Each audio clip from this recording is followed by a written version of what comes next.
Naší snahou bylo vytvořit studijní podklady k předmětu Fyzioterapie 1 vyšetřovací postupy, který obsahuje komplex nejzákladnějších vyšetřovacích postupů, jež jsou náplní tohoto předmětu. Tento výukový materiál navazuje na teoretický základ a doplňuje učební text. Umožňuje studentům praktický nácvik a provedení základních vyšetřovacích postupů, které jsou nezbytné pro práci fyzioterapeuta a zároveň pro úspěšné zakončení tohoto předmětu.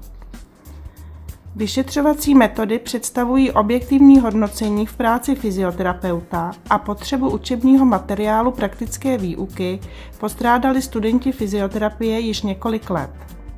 Tento výukový materiál nepovažujeme za plně vyčerpávající, ale má pomoci studentům v rychlé orientaci v hlavních vyšetřovacích postupech a k nácviku nejdůležitějších a nejobtížnějších vyšetřovacích postupů.